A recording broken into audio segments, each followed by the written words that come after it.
Aider tes élèves un meilleur, sa condition pas des meilleures.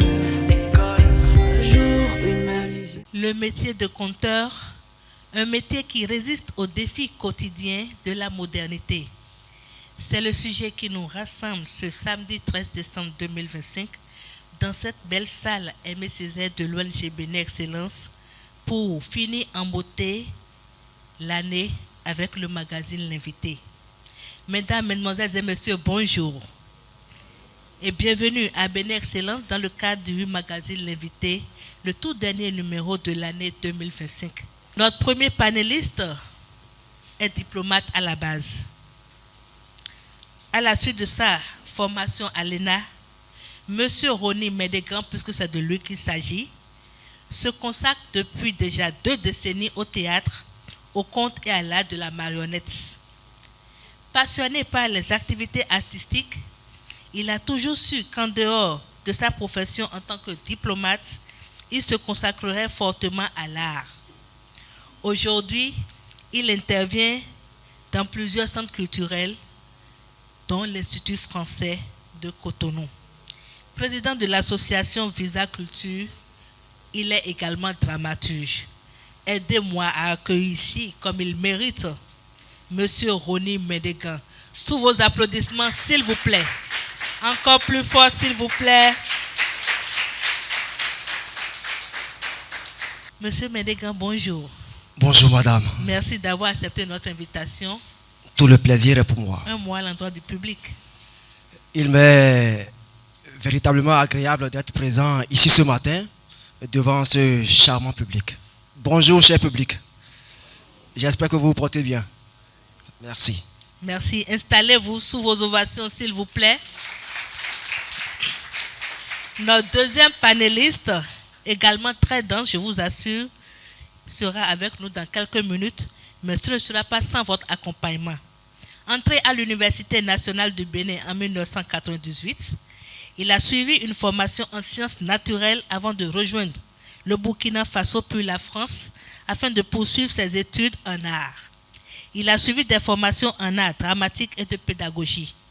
Il a aussi reçu une dizaine de trophées, dont le plus large et le plus prestigieux reste le prix du meilleur jeune polyvalent d'Afrique de l'Ouest en 2010. Fondateur de Adjouhoué, un village de contes, il est aussi enseignant d'art dramatique à l'université d'Abomey-Calavi depuis déjà 8 ans. Il est écrivain. Nous allons recevoir avec une forte chaleur le baobab Anator. Sous vos ovations, s'il vous plaît. Encore plus fort, c'est un baobab qu'on reçoit. Bonjour baobab.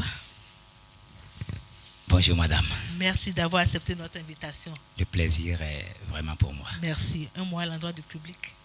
D'abord à votre endroit, puisque c'est grâce à vous qu'on est là. Merci. Et on dit, quand on entre dans une maison, il faut saluer la porte. Matinganga, soit sous boy, do et honwe. Madame Padonou, Matinganga, soit sous boy, et do et honwe. Est-ce qu'on peut applaudir très fort, s'il vous plaît? Merci Baobab, je suis honoré. Nous sommes honorés. Merci beaucoup pour votre présence. Alors, bonjour, chers membres du public, chers frères, chères sœurs. C'est un plaisir pour moi d'être avec vous. C'est un plaisir pour moi de partager ce panel, ce moment avec mon frère Ronnie et aussi avec les autres aînés qui vont venir avec nous. Et vive la culture tout court. Vive la culture. Et nous allons ovationner très fort pour installer notre baobab. Merci beaucoup. Derrière un baobab se cache un autre. Et celui que nous allons recevoir à présent, c'est vrai que peut-être beaucoup entendent parler de lui à travers ses œuvres, mais on n'a pas forcément la chance de le voir physiquement, mais on le verra aujourd'hui avec grand plaisir. Angliciste à la base, professeur d'anglais suite à sa formation à l'Université nationale du Bénin et à l'École normale supérieure de Porto-Novo, il partit aux États-Unis où il réside déjà depuis 43 ans, où il fit un master en littérature américaine, puis un PhD en littérature et éducation. Actuellement professeur d'anglais titulaire de chaire d'anglais et d'art oratoire à Eastern Connecticut State aux États-Unis. Il est auteur de plusieurs ouvrages, dont l'ouvrage au programme Pourquoi le bouc sent mauvais. Il a été Grand Prix littéraire du Bénin en 2021 avec le livre La Jarre trouée. Aidez-moi à recevoir avec des ovations bien méritées Dr Ralph Mama. Sous vos ovations, s'il vous plaît. Encore plus fort, encore plus fort.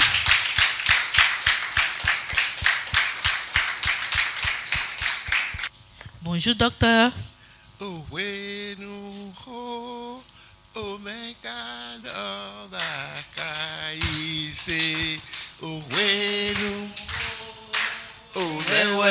Ça s'applaudit, s'il vous plaît. Thank you. Ça s'applaudit, s'il vous plaît. Merci, docteur. Quelle belle introduction. Merci beaucoup. Merci, ma sœur, Madame Padonou, de m'avoir invité. Merci beaucoup. Je suis vraiment transporté d'émerveillement devant un public aussi beau. Merci. Et puis, ce centre est l'un des leviers, n'est-ce pas, de l'éducation de la jeunesse béninoise. Et je vous en félicite. Merci beaucoup. Je profite de l'occasion pour dire merci à ma sœur, la sœur Virginie, elle a tenu à venir. Merci, ma sœur. Et je remercie M. Oguele et son équipe. Et je vous remercie autant que vous êtes. Merci d'être venu. On peut applaudir pour le docteur, s'il vous plaît. Merci. Installez-vous. À nouveau, bienvenue à vous, chers invités. Merci. Je l'ai dit tantôt, nous sommes très honorés de vous recevoir ce matin pour finir en beauté l'année, n'est-ce pas? Bien sûr. Ça. Avec plaisir. D'accord. Alors, pendant que nous préparions ce numéro du magazine, nous avons promené notre micro et nous avons recueilli les avis des uns et des autres sur le compte. Est-ce que vous voulez suivre? Avec plaisir. Avec plaisir. Avec l'aide de la technique, nous allons suivre l'élément. Merci.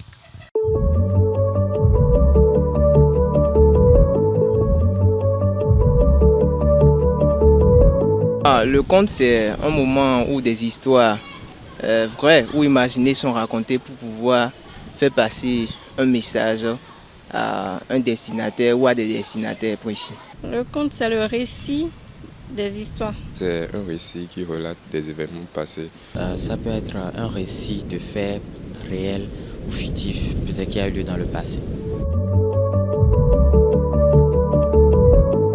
Oui, j'en ai vécu plusieurs fois même. J'ai eu l'opportunité de pouvoir prendre part à cela. Oui, j'ai vécu ces moments dans mon enfance quand j'allais en vacances au village. Quand j'étais enfant, il y avait une radio où ils faisaient les émissions les lundis soirs. Donc j'écoutais souvent avec mes frères et tout. Les professionnels qui font du conte, oui, parce que cela s'étudie déjà à l'université. Et même déjà à travers de très grands professeurs comme Champlia et autres, on pouvait voir dans les écrits des contes, même si c'est des romans, il y avait des parties qui énonçaient des contes. Oui, peut-être. Oui, mais j'en connais pas. Non, c'est la première fois que j'en entends parler. Je ne savais pas. Merci à la technique. Alors, chers invités, éminents panélistes, voilà ce que les uns et les autres pensent du conte. Qu'en dites-vous, s'il vous plaît? Nous allons faire un tour de table. Voilà. Oui, Je pense qu'ils ont dit des choses quand même intéressantes. Merci. Moi, je crois qu'ils ont dit l'essentiel. Et dommage que les gens ne sachent pas qu'il y a des professionnels de conte. Et ils ont quelque part raison aussi, parce que pendant longtemps, le conte a été dissimulé sous le théâtre. Donc, quand on dit théâtre, le théâtre englobe le conte déjà, alors que nous sommes une terre d'oralité. Et dans le conte, on peut même faire du théâtre, c'est-à-dire qu'on peut incarner des personnages pendant un bout de temps. Donc pendant 5 minutes, durant un spectacle de conte, on peut avoir du théâtre. Donc c'est normalement le théâtre, en tout cas pour un pays africain comme le Bénin, c'est normalement le théâtre qui est dans le conte, puisque notre théâtre à nous a commencé autour du Adjikuin, on découvre Adjikuin, après on va pour aller faire le rituel et le public est là, et c'est à la circulaire là que notre théâtre est né. Et donc c'est dans ce théâtre donc, que nous avons, disons, tout ce que nous avons pu avoir comme théâtre au Bénin. Et après, il y a eu le théâtre à l'italienne, puisque notre culture est caractérisée par son ouverture sur le monde aussi. Le théâtre à l'italienne nous a rattrapés. Du coup, le conte est notre théâtre à nous. Mais malheureusement, il est resté enfoui sous le théâtre, sous le grand théâtre, avec toute la publicité autour pendant longtemps. Donc les gens ont parfaitement raison de ne pas savoir qu'il y a des gens qui se consacrent qu'au conte. Et on va travailler à ce que cela soit changé. On va travailler à ce que cela change, c'est vrai. Merci à vous, Baobab. Alors, doyen. Moi, je voudrais insister d'abord sur le rôle éducatif et récréatif du conte.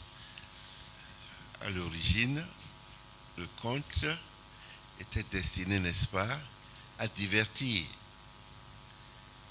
mais aussi à instruire. Mais le conte, c'est tout d'abord, comme le dit le grand écrivain chinois Achebe, le don de la parole, c'est l'homme, c'est uniquement l'homme qui le détient. Il dit, l'homme, man is a storytelling animal. Nous sommes des conteurs. Et c'est ça qui nous différencie des animaux. Elle se voyait. Et les contes sont les récits de notre vécu, de nos espérances, de nos craintes, de nos joies, de nos souffrances, de nos rêves. Les contes nous permettent de communiquer les uns avec les autres et d'expliquer, c'est-à-dire notre vision de nous-mêmes et de notre environnement. Merci, docteur. Partant de là, M. Médégan, dites-nous comment on peut définir le conte. Le conte est un récit de faits ou d'aventures imaginaires, transmis de génération en génération, qui a pour but de divertir, d'accord, tout en communiquant une morale, une sagesse. Ce récit est souvent transmis de façon orale et est caractérisé par des événements extraordinaires, des éléments surnaturels, des personnages qui peuvent être des personnages qui sortent de l'ordinaire. Je voudrais pour finir dire que le conte est un genre littéraire à part entière. Merci. Merci. Alors, le doyen a commencé à parler de l'origine du conte tout à l'heure. Est-ce que vous pouvez revenir là-dessus? L'origine. En tant que récit de notre vécu, de notre expérience. Bien sûr. Vous savez, l'homme, dès que l'homme vit en communauté, il ressent le besoin de communiquer. Est-ce que vous m'entendez? Et en quoi consiste cette communication-là? C'est de se faire comprendre de l'autre, de lui dire de lui parler de ses rêves, de ses craintes, de ses souffrances, de ses rêves, de ses attentes, de ses déceptions, etc., etc. Et ça met en scène, ça met en action des êtres, des hommes, des animaux, parfois même des esprits, parfois même Dieu. Et je pense que le conte, dans sa dimension, a une dimension spirituelle, parce qu'il présente parfois des anges, des esprits, des êtres qui nous montrent le chemin, ou bien qui nous avertissent, qui nous préviennent, qui nous avertissent et nous disent, si vous faites ci, vous aurez ça. Donc, éducation morale d'abord. Divertissement, éducation morale, mais c'est aussi un levier d'ancrage dans le terroir de l'individu. Quand j'étais enfant, le soir, maman ou papa nous disait des contes. C'était surtout des adultes qui disaient les contes. Nous autres, enfants, on ne pouvait pas dire des contes. On pouvait se dire des contes nous-mêmes. Mais le soir, c'était pour les adultes. Et l'éducation qu'on nous donnait avait plusieurs dimensions. Il y avait d'abord une dimension morale. On nous disait, on nous avertissait contre le vice, le vol, la malhonnêteté, le mensonge, la paresse. On nous exhortait à l'effort, au dévouement, à la sincérité, etc., etc. À part cette dimension morale, il y a aussi le développement de l'imagination de l'enfant. Quand j'étais enfant et que, transporté d'émerveillement, je restais là à boire les mots que papa ou maman nous servaient, mais j'étais en train de subir une formation. C'était un apprentissage. Si je suis conteur aujourd'hui, c'est parce que lorsque j'étais enfant, j'ai écouté beaucoup de contes. L'art de parler, l'art de s'exprimer, aussi bien dans mes langues maternelles qu'en français, qu'en anglais. Elle se voit. Merci, docteur. Je vois que le Baobab a envie de dire quelque chose par rapport à ça. Oui, on apprend tous les jours. J'apprends beaucoup de mon aîné. Oui. Et je le salue, je le remercie pour ces exposés assez émouvants et profonds. Oui. Et philosophiques aussi quelque part. Et quand il parlait et que ça m'a transporté, je me rends compte que quand même l'origine que vous demandez du conte est divine. Le conte est né le premier jour où la créature est née, puisqu'on parle même de parole. Au commencement était la parole. Et le conte, c'est la parole. Et le conte est communication. Ça veut dire que le conte est né au même moment que l'humanité, en fait. Les autres disciplines sont des fabrications humaines à partir du moment où c'est cartésien, c'est réfléchi, c'est organisé, c'est structuré et c'est adressé. Et le conte, lui, par contre, il n'a rien subi. La preuve est que même jusqu'à aujourd'hui, il demeure brut, tant dans son écrit que dans son récit, que dans son raconté, que dans l'action du conteur sur la scène. La preuve, tout à l'heure, instinctivement, le professeur a piffé d'une chanson qui est l'une des chansons originales du conte au Bénin. C'est venu instinctivement. Et le premier souffle qui a sorti la première lettre, c'est la parole. Et c'était une chanson, mais c'est d'abord la parole qui est chantée. Donc l'origine du conte, c'est l'origine du monde. Merci. Alors, je pense qu'on a déjà abordé la question concernant l'utilité du conte de façon générale dans notre société. Alors, je reviens à vous, docteur. Dans quel contexte et à quel moment peut-on faire le conte? On a parlé du soir tout à l'heure. On peut dire des contes à tout moment. Mais quand j'étais enfant, on nous disait que c'est la nuit seulement qui vous dit des contes. C'est la maison où on dit des contes le jour que cette maison-là est vouée à la destruction. C'était peut-être une superstition. Mais le conte, ça peut se dire partout, n'importe où. Quand vous voulez faire rire les gens, par exemple. Il y a des contes pour ça. Moi, en tant que professeur d'anglais aux États-Unis, quand j'entre en classe, je cherche, c'est-à-dire comment détendre l'atmosphère. Parce qu'on vous voit debout, là vous êtes noir. Donc, on se pose beaucoup de questions sur vous. Est-ce qu'il maîtrise la matière? Est-ce qu'il a la peau noire? Il a un noir assez bizarre. Bon, vous leur dites un conte, ils sont à l'aise, vous riez ensemble. Si vous arrivez à faire rire les gens ensemble, mais vous avez déjà brisé la glace, comme on le dit. C'est ça. Et c'est vrai. C'est une bonne stratégie. Ouais. Alors, dites-moi, Baobab, est-ce qu'il faut un environnement spécifique pour dire le conte? En vérité, Est-ce qu'on peut faire le compte ici, par exemple? Bien sûr, et ça rejoint ce que disait le professeur. Il y avait des gens de superstition, un peu comme par exemple quand on dit il ne faut pas aller pêcher la nuit à pas de 19h, c'est pour permettre aux poissons de se reposer. Et si on dit si tu vas pêcher là, Zangou va t'attraper, et dans cette période on ne va pas, c'est que simplement on voudrait que les poissons grossissent. Sinon, on peut dire le compte partout et dans tout lieu, parce que on a besoin de l'instruction partout et dans tout lieu. Partout. Merci beaucoup, Baobab. Alors, Monsieur Ménégan, dites-nous, est-ce que le conte est assez connu, surtout dans notre monde de modernité aujourd'hui? Est-ce que nos enfants connaissent encore le conte?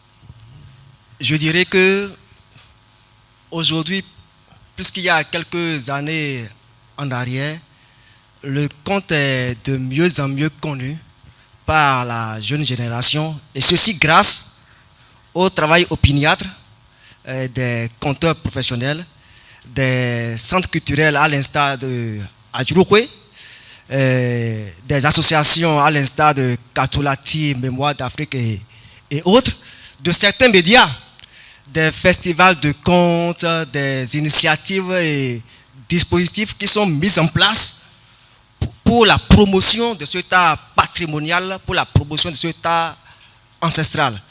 Il faut reconnaître que le conte a quelque peu perdu sa place de choix, la place de choix qu'il occupait dans nos sociétés africaines. Aujourd'hui, avec l'omniprésence des écrans, la télévision, les smartphones, l'internet, les jeux vidéo, les réseaux sociaux, il y a une diversité de sources de divertissement. Et ce qui ne fait pas une bonne place au conte, voyez-vous. Mais il faut reconnaître que des conteurs professionnels font l'effort d'adapter le récit au format moderne. Aujourd'hui, il y a des spectacles de contes qui se font. Ce n'est pas seulement au clair de lune. D'accord? Il y a des supports numériques. Je dirais pour finir que l'essor numérique offre aussi une opportunité. L'opportunité de la sauvegarde de ce patrimoine-là. Il y a des collectes qui peuvent être numérisées. Il n'y a que des conteurs professionnels peuvent enregistrer des audios, des vidéos et les mettre et investir des plateformes digitales. Voyez-vous, mais il faut quand même savoir que le défi de transmission reste vraiment permanent, puisqu'il y a des mutations rapides dans nos sociétés actuelles. Merci. On peut donc dire que le numérique n'a pas totalement détruit le conte? Pas du tout. Parce que c'est également utile. Ça permet de perpétuer le conte, c'est bien ça? C'est bien ça. Merci à vous. Et dans les familles aujourd'hui, qu'est-ce qui peut expliquer le fait que les parents n'ont plus le temps de dire des contes aux enfants? Est-ce que c'est toujours le numérique ou bien parce qu'ils n'ont pas eu la chance de vivre également ces moments? Parce que moi, je me souviens que père à l'âme de mon père, avec lui, nous avions souvent des contes. Et on aimait beaucoup ces moments, mais c'est devenu très rare. Si les centres culturels ne le font pas, c'est que dans les familles, ça n'existe plus pratiquement. Les parents vous diront qu'ils n'ont pas le temps, qu'il y a le stress et qu'ils courent un peu partout, et qu'ils veulent subvenir aux besoins existentiels de leurs enfants, de leurs conjoints. Et que c'est pour cela qu'ils n'ont pas le temps, ils vont trouver des raisons. Mais il est important, parce que la chaleur de la voix du parent, quand il dit un conte à son enfant, est très important. Et vu la déliquescence, la panne civique et morale dans nos sociétés actuellement, il est important, il est de la plus haute importance que chaque parent soit conteur dans sa maison. Il est important que chaque parent soit conteur dans sa maison, c'est important. Est-ce qu'on peut applaudir pour nos panélistes, s'il vous plaît? Merci. Alors, professeur, Est-ce qu'on peut faire du conte aujourd'hui un métier? Je voudrais tout d'abord dire quelques mots sur le conte. Allez-y. De façon informelle, on dit des contes tout le temps. Quand quelqu'un vous dit « je vais vous conter une histoire », vous pouvez être dans l'avion, vous pouvez être dans le bus, vous pouvez être... Donc, de façon informelle, les contes se disent tout le temps. Maintenant, dans sa dimension formelle, le Bénin, là, dans la dimension formelle du conte, je veux dire, hein, le Bénin a fait quand même beaucoup de progrès. Puisqu'il y a eu des festivals. Je sais qu'il y a quelques années, je venais au Bénin, peut-être une fois tous les 2 ans. Il y a le festival d'Omassé de Madame Christine Adjahi. Je sais qu'il y a, je viens d'apprendre par exemple que vous avez aussi un centre. Ça, le Bénin a fait beaucoup de progrès. Et mon livre, Pourquoi le bouc s'en mauvais, est au programme depuis 2012. Donc il y a des générations successives d'élèves de Béninois qui ont lu les contes de Pourquoi le bouc s'en mauvais. C'est déjà une très bonne chose. Mais je voudrais insister sur quelque chose. Tout parent doit être conteur, bien sûr. Merci à vous. Alors, M. Ménégan, dites-nous, est-ce qu'il y a des écoles ou centres agréés pour former aujourd'hui les conteurs? Je ne pense pas qu'il y ait d'écoles spécialement dédiées pour le conte. Mais nous avons des écoles de théâtre. Par exemple, l'École internationale de théâtre du Bénin. Nous avons l'Institut national des métiers d'art, d'archéologie et de la culture d'Inmark qui forme pour le théâtre aussi. D'accord? Le ITB, c'est carrément pour le théâtre, exclusivement pour le théâtre. Et ceux qui font cette école et qui acquièrent des outils, des intrants, des compétences, des techniques pour le théâtre peuvent bel et bien être conteurs professionnels. D'accord? Maintenant, il faut aussi dire que nous avons des structures artistiques, des associations qui font beaucoup pour le conte. Et je pense que ceux qui veulent devenir des conteurs professionnels peuvent intégrer ces structures artistiques-là à défaut d'adhérer aux écoles. Oui, vous voulez ajouter quelque chose? Tout comme l'écrivain béninois, je veux dire, le conteur béninois qui veut vivre de son métier de conte est voué à la famine. Est-ce que vous m'entendez bien? Le béninois moyen ne lit pas et le conteur béninois fait face à un défi existentiel. Comme il vient des États-Unis chaque année, je vais à la rencontre des apprenants, des enseignants et je ne demande pas un franc. D'accord? Et du coup, tout le monde veut me voir. Et mes frères et mes sœurs qui sont sur le terrain et qui ont quelque chose à apporter, normalement, notre système éducatif doit prévoir une place pour les conteurs professionnels, pour qu'ils aillent dans les écoles, dire des contes. Mais pour le moment, il n'y a rien de ce genre. Je pense que le Baobab, il travaille dans ce sens, n'est-ce pas? Merci. C'est important de le dire et que les autorités l'entendent bien.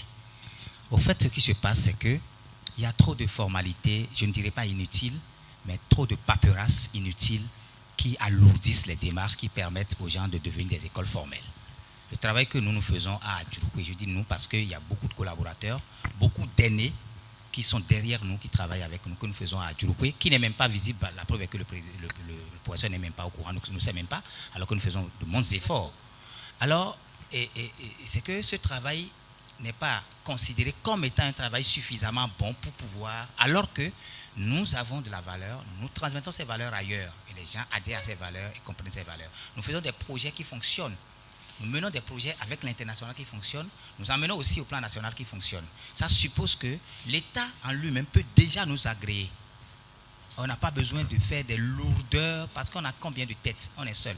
On a combien d'administrations qui fonctionnent dans nos structures artistiques privées pour que nous courons déjà après le quotidien, nous courons après les projets que nous avons en ambiant et que nous puissions courir après toutes ces paperasses. Moi, j'avais, paix à son âme, approché le ministre qui nous a malheureusement quittés. Je lui ai dit, enseignement secondaire, je lui ai dit, mais levez les boucliers. J'ai dit, levez les boucliers, permettez-nous, venez nous visiter, venez voir notre background et permettez à ce que le travail informel que nous faisons en tant qu'école expérimentale puisse devenir formel.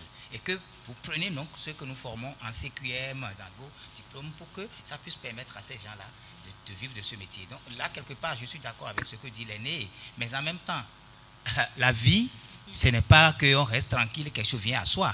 Il faut avoir ce qu'on appelle le profil attractif.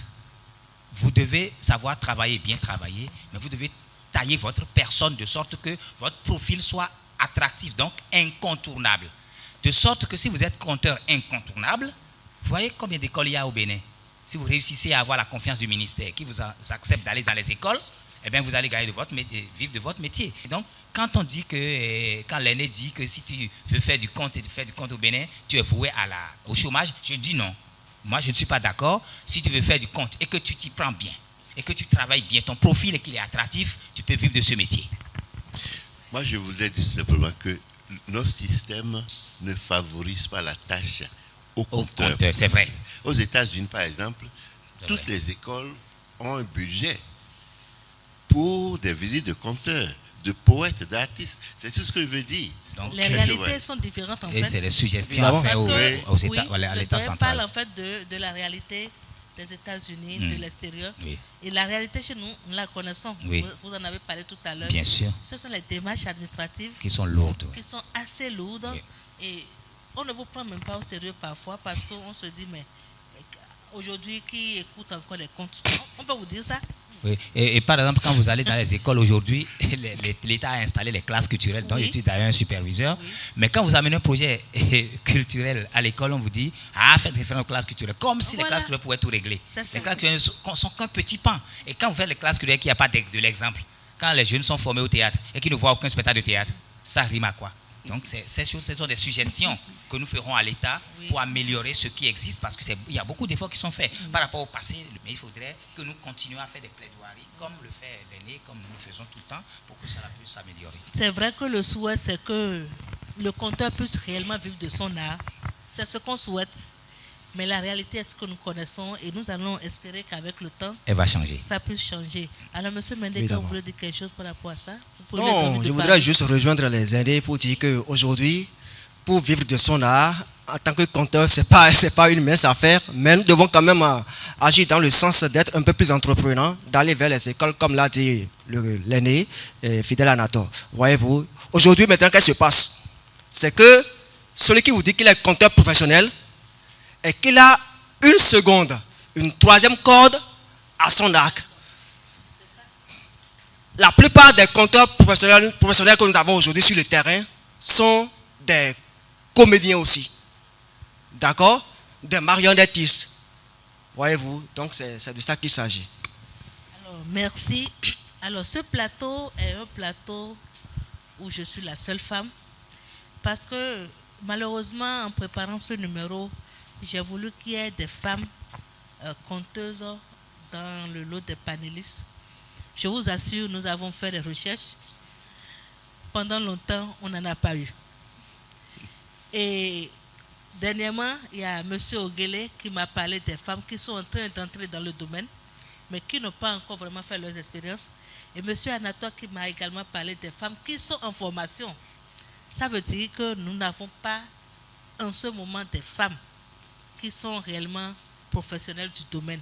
Il faut peut-être 2-3 ans pour que celles-là soient bien formées, celles qui sont en formation, pour qu'on puisse dire qu'il y a des conteuses. Pourquoi il n'y a pas de femmes, monsieur Anator? Merci. Oui. Je veux bien répondre à cette question parce que les 5 dernières années, j'ai titillé ce côté-là. Au fait, il y a beaucoup de pression sociale sur la femme. Des femmes, quand elles quittent l'étape de jeune fille pour devenir femme, tout de suite, elle a un petit copain qui peut ne pas aimer le métier. Elle a un papa qui craint pour elle. Et elle a un mari qui ne veut plus du tout qu'elles côtoient le secteur culturel parce que le secteur offre peu de sécurité du point de vue de ce qu'il pouvait avoir comme agression sexuelle. Tous les métiers en vivent, mais comme nous sommes exposés. Nous sommes un métier où on nous voit tout le temps à la télé et on peut nous désirer aussi, mais parfois même on peut nous harceler. Donc tous ces facteurs qui font pression sur les dames, eh bien, ces facteurs font qu'elles ne peuvent pas rester dans le métier si elles ne sont pas folles vraiment. Et quand on dit qu'il n'y a pas de femmes, véritablement, ça rejoint ce que disait mon frère Ronnie, c'est qu'il n'y a pas de femmes qui se consacrent qu'au conte. Sinon, il y en a qui sont dans le cinéma, dans le théâtre et qui font aussi du conte. Carole Lokossou fait du conte.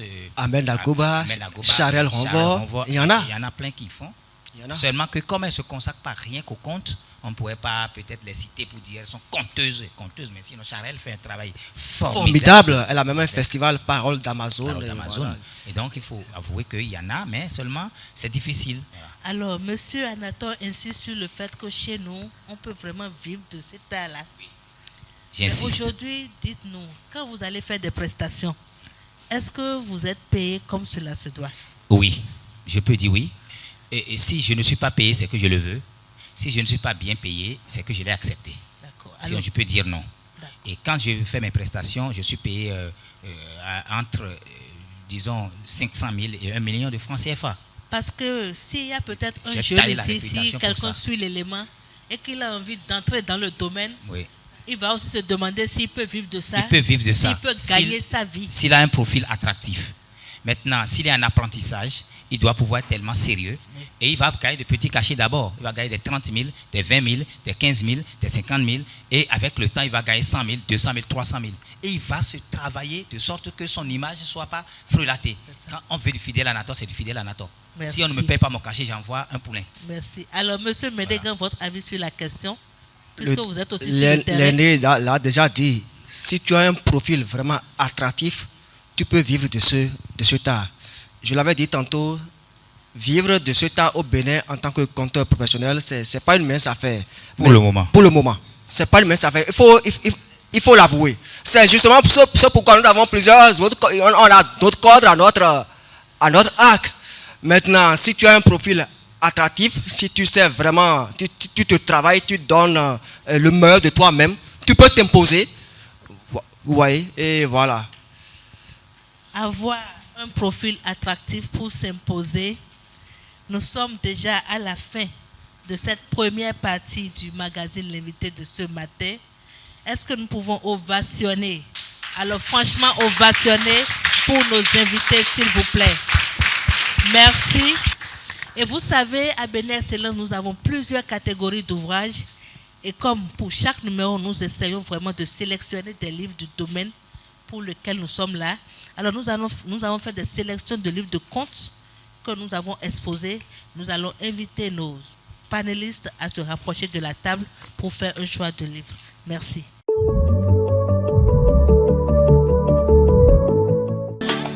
Salut l'ami, comment ça va?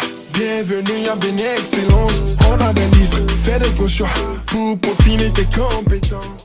Alors, pendant que nos panélistes s'adonnent à l'exercice de lecture, nous allons recevoir ici le représentant du club de lecture de Bénin Excellence pour nous présenter le club, Monsieur Thibaut Ochéré. Sous vos applaudissements, s'il vous plaît. Comment ça va? Bonjour, Monsieur Thibaut. Bonjour, Madame Larissa. Comment vous allez? Ça va très bien. D'accord. Là, vous représentez ce matin tous les clubs de Bénin Excellence, club de lecture. C'était ça. Alors, parlez-nous-en. Qu'est-ce que vous faites?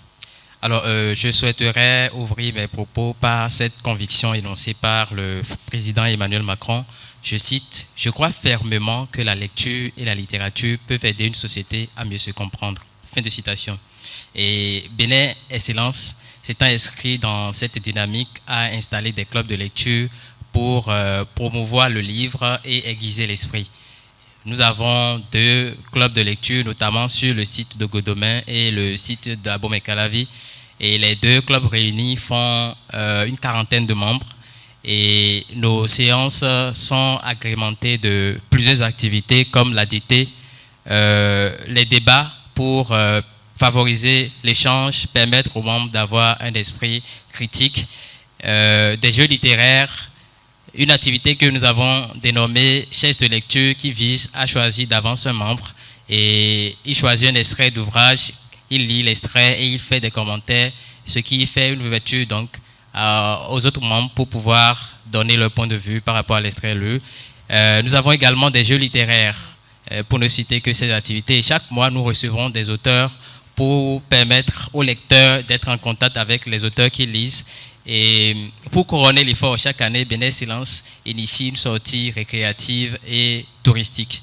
Donc voilà un peu de façon ramassée ce que je peux dire. Pour intégrer les clubs de lecture, il y a seulement une seule condition, il faut être titulaire d'une carte d'abonnement à la bibliothèque. Merci. Et vous recevez tout le monde pour intégrer le club? Oui. Quel est l'âge? Est-ce qu'il y a l'âge minimum? Il n'y a pas un âge. Pour le moment, nous accueillons tout le monde, tous les passionnés de littérature et de culture. D'accord. Professionnels, étudiants, élèves? Tout. D'accord. Alors, un mot à l'endroit du public pour ceux qui veulent intégrer? Pour ceux qui veulent intégrer, je leur demande simplement de se rapprocher des responsables de la bibliothèque. Ils sauront vous donner les directives à suivre pour vous faire inscrire dans les différents clubs. Merci à vous, Monsieur Ochéré. Est-ce qu'on peut le raccompagner, s'il vous plaît, sous des ovations? Merci. À sa suite et sans transition, nous allons inviter ici Monsieur Ogele Razak, président du comité d'organisation du concours African Storytelling. Est-ce qu'il est là, Monsieur Ogele? Sous vos applaudissements, s'il vous plaît, nous allons le recevoir ici.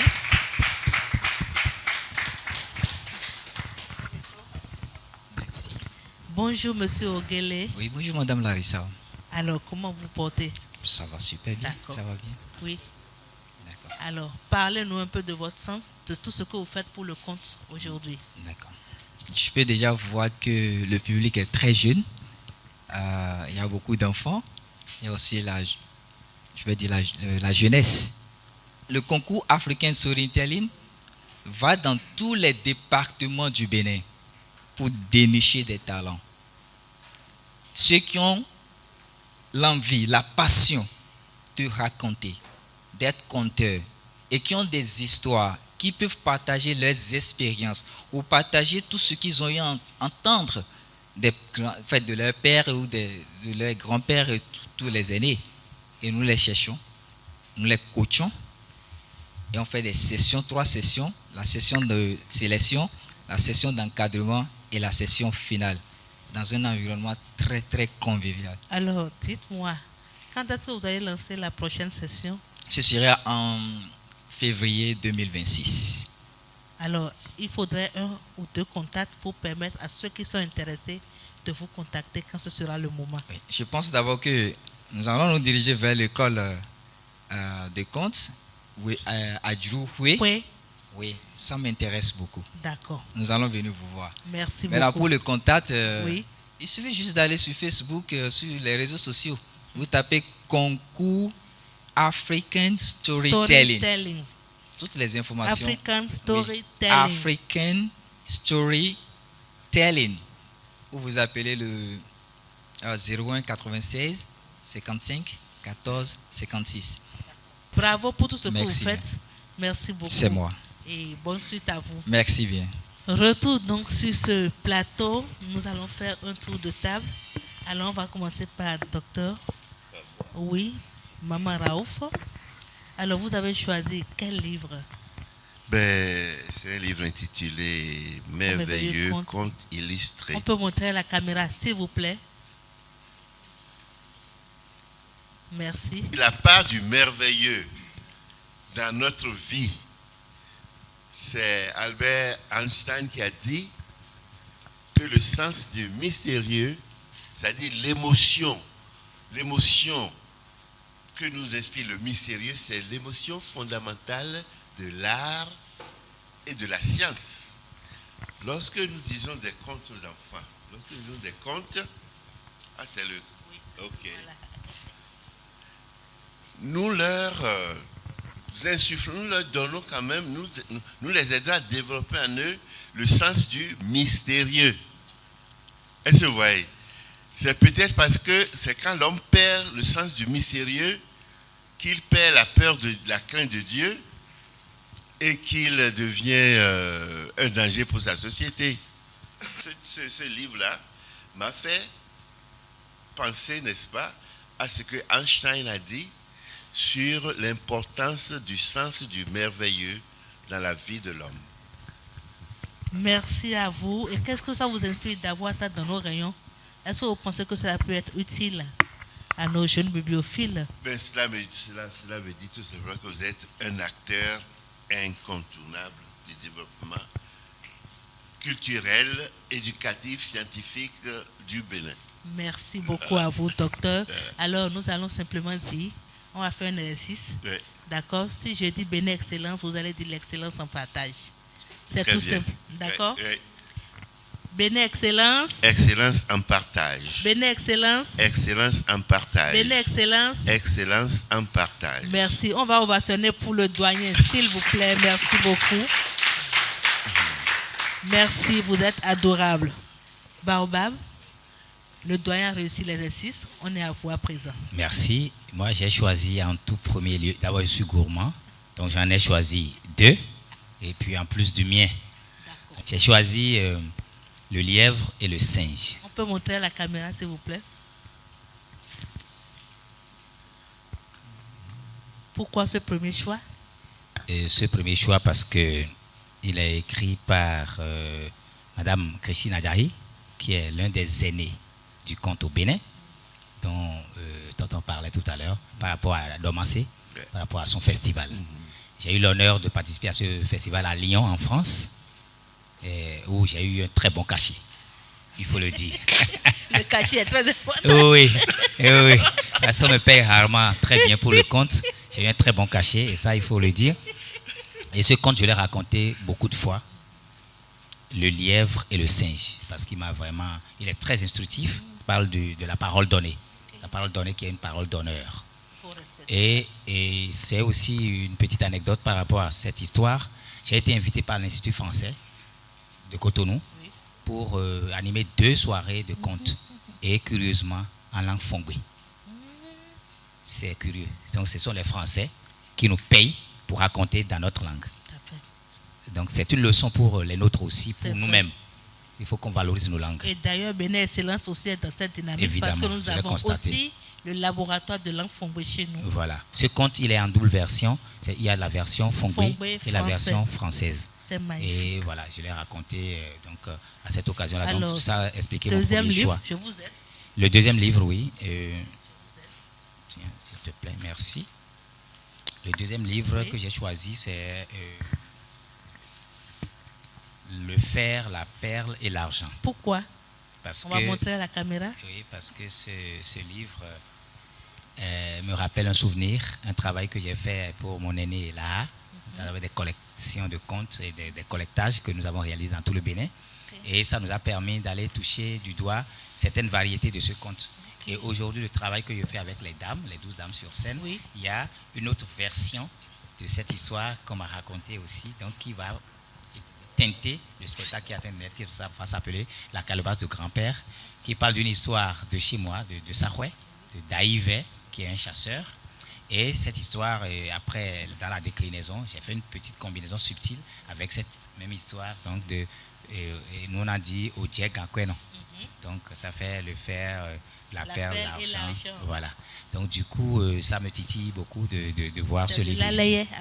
Bien sûr, monsieur Laha, et qui fait un travail formidable pour la littérature et pour le conte, et aussi très altruiste parce qu'il permet à la jeune génération qui n'a pas les moyens de sortir des livres d'en sortir beaucoup et de pouvoir en mettre à disposition du public. Et ça, il faut le dire. Et bien évidemment, le troisième, je l'ai réclamé parce que je ne l'ai pas vu à la table. J'ai dit, il est où? Donc, quoi, c'est tout, nous. Donc, nous l'avons bien sûr. Et d'ailleurs, lors de la journée de la fille, il y a quelques semaines, nous avions travaillé sur ça avec les jeunes filles. Quel honneur pour moi. Voilà. Yoko Setonou, qui ne veut pas dire forcément Setonou dans le sens premier, mais sois digne. Jeune fille, sois digne. Et c'est Lara qui m'a permis de le sortir, de le mettre à la disposition du public. Voilà pourquoi ce choix. Très intéressant. Merci. Alors, on va applaudir très fort pour le baobab, Anatole, parce qu'il a merci. Merci. Bénin Excellence, l'excellence en partage. On y va? Bénin Excellence. L'excellence en partage. Bénin Excellence. L'excellence en partage. Bénin Excellence. L'excellence en partage. On va dire ça en fond. Bénin Excellence. Nous terminawa. Ça peut aller. Bénin Excellence. Nous terminawa. Applaudissez pour nous s'il vous plaît. Merci beaucoup. Merci. Alors, Monsieur Médégan, nous sommes à vous. Alors, le choix. Conte Raconte. et légende du Bénin. C'est le titre du livre produit par l'association Mémoire d'Afrique. Un livre que j'ai déjà lu plusieurs fois. Et il y a plusieurs contes dedans qui sont très très très intéressants. J'y ai glané quelques contes que voilà je dis. Et il y a aussi des contes que j'ai choisis et que j'adapte en théâtre de marionnettes. Bien sûr. Voilà, c'est pour cela que tout de suite là, quand je l'ai vu, je l'ai choisi. Et ça vous inspire quoi d'avoir ce livre dans nos réunions à Bénin Excellence?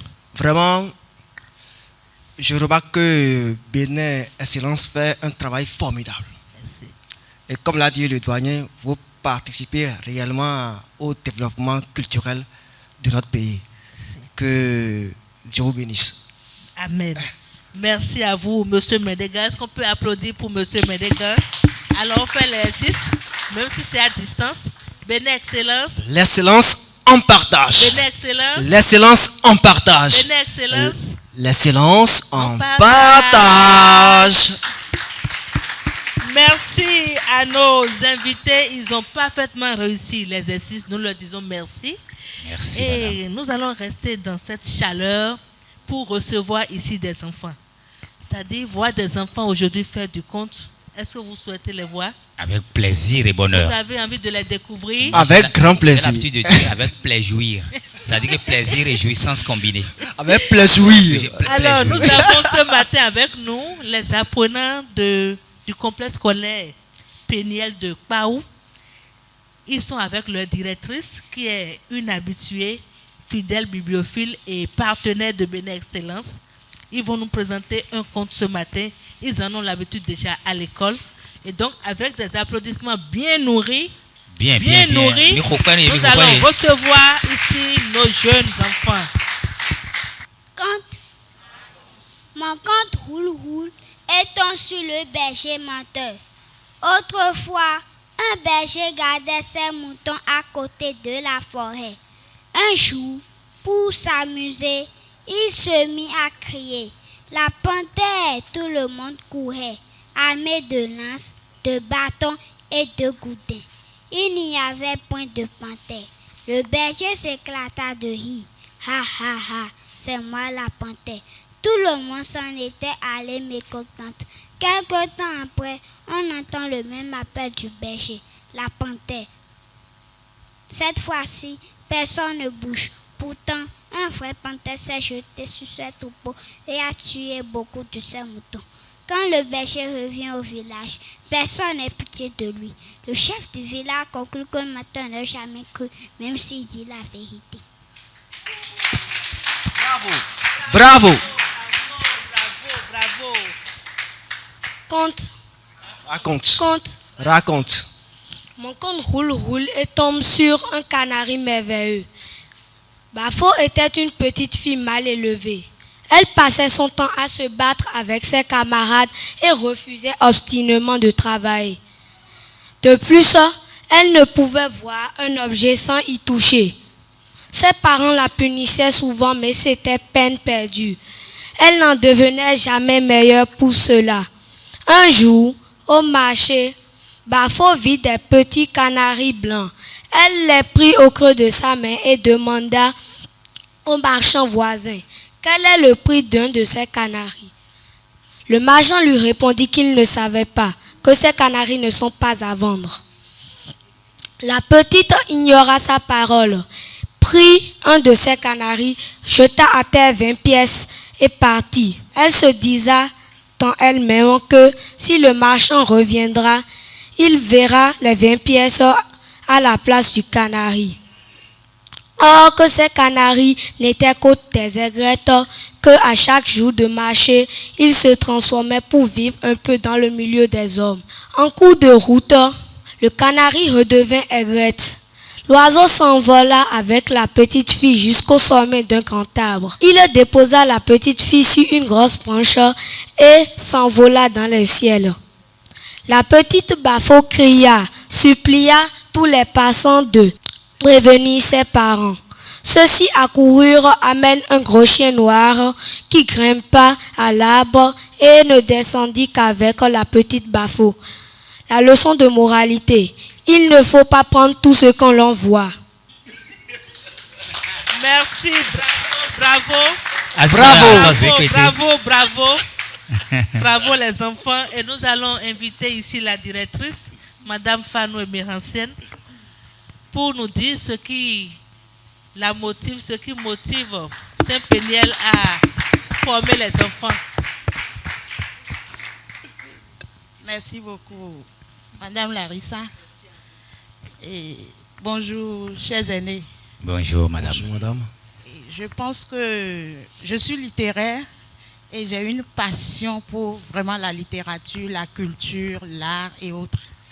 Et cette passion, j'aime la transmettre, la partager avec mes apprenants, tout en dénichant les talents. Et on a dit, tout ce que vous faites pour les autres, vous le faites pour vous-même. Et ce que j'ai découvert ici, tout le trésor que j'ai découvert ici ce matin, c'est dans l'intention de faire du bien aux enfants. Les vendredis soirs, avant qu'on ne rentre à la maison, au drapeau, j'anime un peu et je demande que les gens me fassent le bilan de leur semaine, qui a fait quelque chose de spécial, qui a appris quelque chose de spécial, ou un conte, une poésie, une chanson. Et c'est comme ça, il y a deux semaines, le petit Céphas, au drapeau, a voulu nous dire un conte, ce qu'il a fait tout à l'heure. On a filmé. Et ce que j'ai publié le dimanche sur mon statut, et Madame Larissa l'a vu, elle m'a contacté et m'a fait part de l'émission de l'invité d'aujourd'hui. Ce que le second Ismaël, il a fait, c'est hier soir, autour de 16h, que je lui ai remis le test. Donc, il a passé la nuit à lire, à mémoriser et à présenter. Ce matin, je lui ai dit, tu es prêt, tu peux? Il a dit oui. Et je pense qu'il a présenté si bien. Bravo les amis, je vous remercie. Merci à vous, Madame la directrice. Merci, madame. Merci pour tout ce que vous faites pour l'enseignement. Merci beaucoup. Alors, je suis très ému parce que c'est les prémices de mon festival. Le festin Adjurou, qui était à l'origine festival Adjurou comme à l'ancienne, avant de devenir festin Adjurou, pour rappeler un peu comment est-ce qu'on vivait encore en communauté, en convivialité et tout dans les villages. Et c'était que les enfants qui étaient dans le quartier, je constatais que ces enfants n'arrivaient ni à parler correctement français, ni à parler correctement leur propre langue. Je dis, mais ils sont qui? Ils sont plus personne en fait. Il faut les aider à devenir quelqu'un. Donc au moins, il faut les aider à raconter des histoires. Et le festival était né. Et au début, les apprenants venaient comme ça, une quarantaine, une cinquantaine pour faire la présélection. Après, on prend 30 qui passent en finale. Et on n'a pas pu faire des éditions, disons, à primer les dernières années. Mais l'année prochaine, madame, il y aura l'édition du festival qui va consacrer une fois de plus des apprenants en langue nationale et en français. Donc il y aura des trophées pour les meilleurs conteurs en langue nationale, meilleures conteuses en langue nationale et pareillement pour la langue française. Donc il y aura 4 prix au moins. Oui, pourquoi pas. Mais bon, vous c'est senior. C'est hors catégorie. Donc voilà, ce serait pour les grands enfants. Donc nous serons ravis de garder le contact avec vous pour que vous puissiez nous apporter une dizaine de candidats pour voir si vous n'avez pas parti avec un trophée. Ça s'applaudit, s'il vous plaît. Parce que c'est les gens, les porte-noviens qui viennent souvent rafler pratiquement tout. Si ce n'est pas les nôtres, c'est les porte-noviens. Voilà. Si ça n'a pas Porte-Nouveau, je suis très fier. Non, mais on va vous les arracher, n'est-ce pas, madame? prochainement, ce serait plus fort pour vous, ce serait eux. Bon, on va essayer pour voir. Voilà. Merci beaucoup alors, doyen. Excusez-moi, oui. et madame, je vous félicite. Oui. Madame Ériancienne, parce que vous avez fait un travail neutre. La plupart du temps, quand on voit les enfants être formés par des enseignants, surtout des gens qui ne sont pas de la corporation directement, c'est que c'est des caricatures grotesques, des gestes, des trucs très malvenus des fois. Et le fait de les laisser tout naturel comme ça, pour prioriser la parole, le récit, c'est très bien. Et après, nous, on a le temps, comme c'est un tableau blanc, de mettre les ingrédients qu'il faut pour faire de grands orateurs. Donc c'est important de continuer dans cette ligne de neutralité. Merci à vous, Baobab. Alors, doyen, par rapport aux enfants. Ben, je suis très heureux de me trouver en présence de ces génies, de ces petits génies qui sont en fait la face du Bénin de demain. Et c'est vrai. Donc, je pense que nous avons des raisons d'être optimistes quant à l'avenir de notre pays. Merci beaucoup, Monsieur Mendegan. Je vais juste dire merci à Madame la directrice pour ce beau cadeau. Votre travail a valeur d'exemple. Merci. Merci. Et pour finir, moi je dis également merci à nos enfants. Bravo. Et comme le Baobab l'a dit tout à l'heure, continuez ainsi.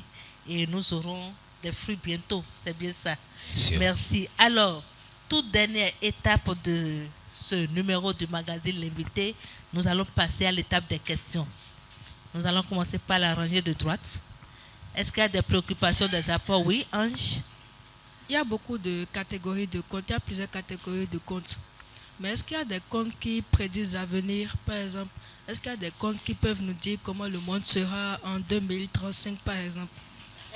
Bon, pour la deuxième question, sur l'Internet, surtout sur TikTok, on voit qu'il y a beaucoup de contes, beaucoup d'histoires qui sont très intéressantes. Ne pensez-vous pas que ces histoires sont en concurrence directe avec les histoires qu'on lit dans les livres? Merci. Oui, les histoires que nous voyons sur TikTok et autres, oui, c'est des histoires intéressantes. Mais elles ne pourront jamais concurrencer les histoires racontées par un conteur sur une scène. Il existe des contes pour prévoir l'avenir, évidemment. Les premiers contes ont déjà prédit ce qui se passe aujourd'hui. Et la parole de Dieu elle-même, qui est déjà un conte, a dit ce que le monde sera, a prédit, l'Apocalypse a prédit un certain nombre de choses que nous voyons déjà aujourd'hui se passer. Donc, les contes, c'est nous qui les fabriquons. Nous pouvons en fabriquer qui disent ce que nous pensons de l'avenir. Donc, il peut y avoir plusieurs contes qui disent plusieurs versions de comment demain sera. Dans le domaine de la littérature, vous avez la science-fiction, vous avez des écrits qui ont prédit, par exemple, l'avènement de l'intelligence artificielle. Tout ce que l'homme a créé, tout ce que l'humanité a créé, les merveilles qui nous entourent aujourd'hui, ont eu leur origine dans la tête de l'homme, comme un rêve. Elle se voit. Donc, nos conteurs, il y en aura qui seront des équivalents, n'est-ce pas, de ces écrivains de science-fiction qui, il y a 100 ans, 200 ans, parlaient de choses qu'on ne pouvait qu'imaginer. Elle se voit. Donc, il me semble que ça se fait déjà quand même. Mais il y a des conteurs qui projettent, n'est-ce pas, qui décrivent ce qu'ils voient. Et dans quelques années, ça deviendra une réalité, quoi. Ndokudo nu bene excellence we. Ndokunu tochele do ho do la bisisita me. E ni bo vivinu min desu bo fie ho eche zreo. E wen fie do ho to mi gbe mi ton gbe mi non do ton de o. Gbe mi ton bo français gbe mi no di do me. Bo vi mi ton le yesi hu do tableau do gbe to me a. Yesi hu do radio do gbe to me a. Et le hodo est quelqu'un donc dès nous peur après minusi. Mais moi donc mina da so wa we. Bon we can minele il a le hihawe pour un ton. Nous ouais zombo et dona pro béton. Et le hawe et na monde me. Bon mais ito me kinole de so na gwalo no mi. Bibliothèque excellence na gwalo no mi. To mi ton le so. Merci beaucoup à vous. Et je pense que quand on parle de conte, de l'art, ça transmet des valeurs morales. Et avec ce que nous vivons aujourd'hui avec les jeunes, la dépravation, la débauche sous toutes ses formes, nos établissements privés, vous aviez parlé tout à l'heure des classes culturelles. Malheureusement, les établissements privés ne sont pas pris en compte. C'est seulement le public. Et il nous plaît bien qu'on ouvre cet espace aux établissements privés qui regorgent d'apprenants talentueux. Et en dehors de ça, est-ce que ces éminents, avec vos structures, vous avez dit tout à l'heure, si on peut passer dans les écoles, prester, ça va donner quelque chose. Est-ce qu'il y a possibilité de faire appel à votre service dans les établissements privés pour aider les enfants à émerger et pour aussi bénéficier lors des activités culturelles de ces activités culturelles qui sont authentiquement africaines? De manière concrète, je peux dire que, un peu comme je disais ici tout à l'heure, que les parents doivent faire des efforts pour se donner du temps, pour tailler un petit temps dans leur emploi du temps, même si c'est une fois par semaine, pour entretenir leurs enfants à la maison.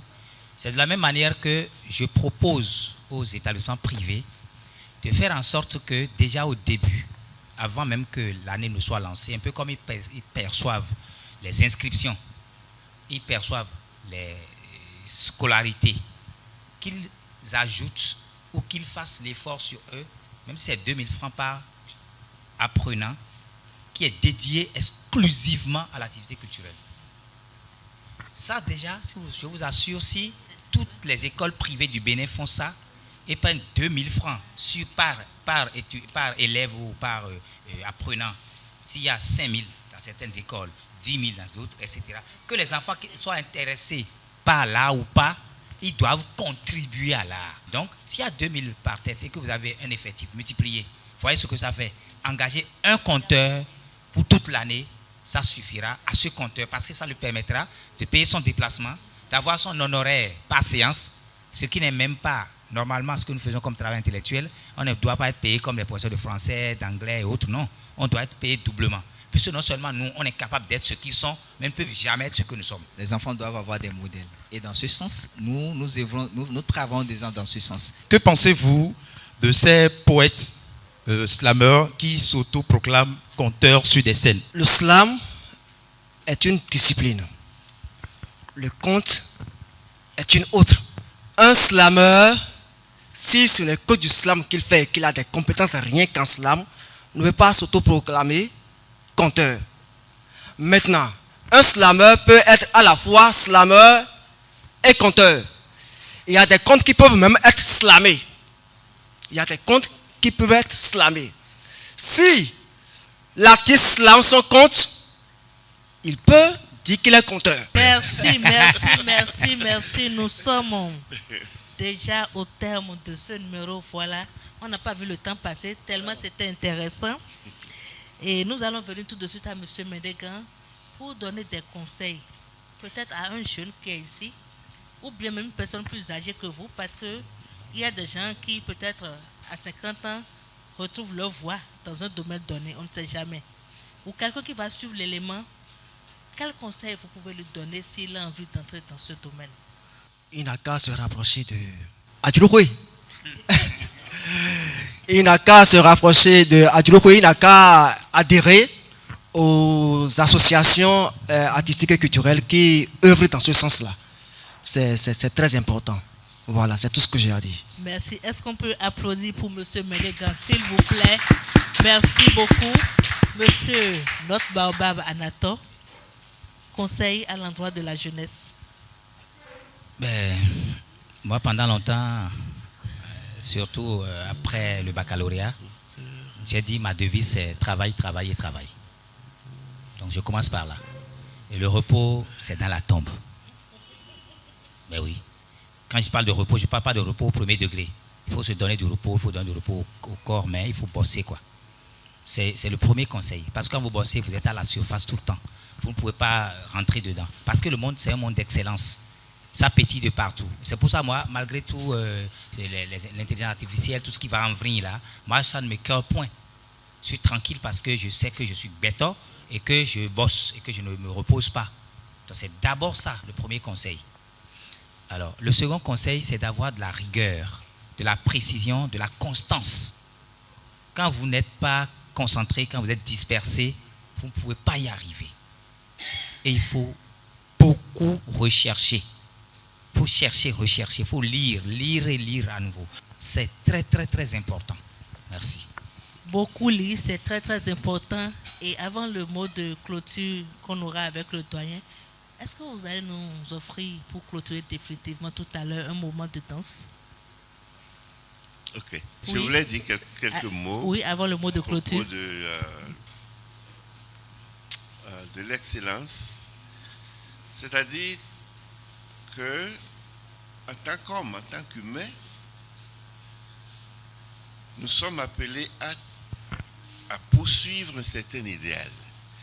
Quand j'étais enfant, on nous apprenait une chanson.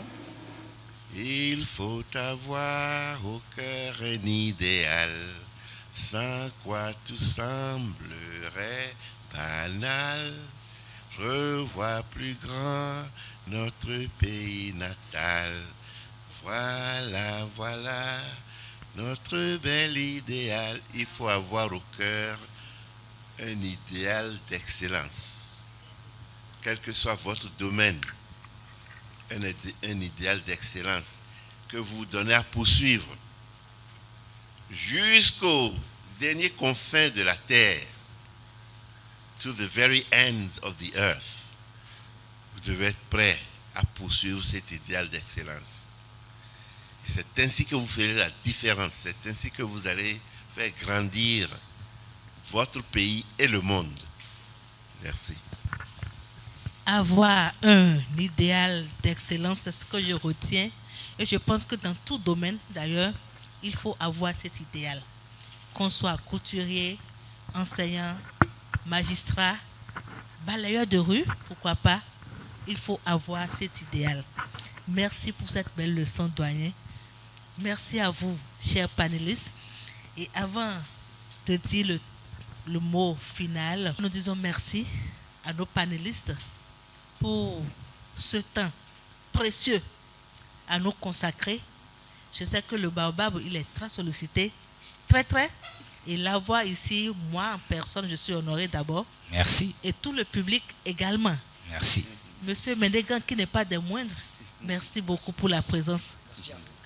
Et notre doyen, Monsieur Maman Raouf, merci beaucoup pour la présence. J'avoue que je suis fier parce que vous êtes venu il y a seulement 2 jours. Oui. Et malgré la fatigue du vol, vous êtes là. Merci beaucoup. Et comme c'est le dernier numéro de l'année, permettez-moi de remercier la technique. Je veux dire merci à Roméo qui a accompagné le magazine tout au long de l'année. Merci beaucoup. Je veux dire merci au service audiovisuel. Monsieur Dassi, on peut les applaudir s'il vous plaît. Palais TV. Merci à tous ceux qui nous ont soutenus de janvier jusqu'à ce mois de décembre. Merci à tous les collègues qui nous accompagnent pour les visites. Eduardo pour les affiches. Merci aussi. Merci à chacun et à tous. Merci à ce public qui a toujours été là avec nous. Merci à moi-même pour le sacrifice. Ça s'applaudit, ça. Merci à vous. Merci à Kazmi pour les rangements. Je n'ai pas oublié Kazmi. Merci beaucoup. Merci à tous les stagiaires de Bénin Excellence qui travaillent à accompagner ce magazine en rangeant les livres, en rangeant les salles comme cela se doit. Merci aux agents d'entretien qui font aussi le beau travail de maintien de la salle dans la propreté. Merci à tout le monde. Et pour finir, nous allons dire merci à nos dirigeants de l'ONG Bénin Excellence, à nos dirigeants de la Fondation Vallée, parce que sans eux, ce magazine ne serait pas en train de faire son chemin. Bientôt 5 ans que nous œuvrons à travers ce magazine à partager les expériences sur les différents métiers et nous avons toujours le soutien de nos dirigeants. Donc merci à nos dirigeants. Merci donc à chacun et à tous. Et ce n'est pas moi qui clôture l'émission. Si la musique est prête, nous allons clôturer ensemble avec la danse. Nous allons clôturer ensemble. Merci.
Minuto ma fiona bo son soni dedeo e na se moto utu ududu mego so moto zun soni dedeo e do na se so keke utanda mego so keke zun soni dedeo e na sa fodo kwe utanda mego foro kwe zun soni dedeo e do na la fodo utanda mego bo ete kai kumesi kutombe mvoganu mewe nyeka eloa agbo wa koje karo okedonu mewe ache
Sa condition, pas des meilleures.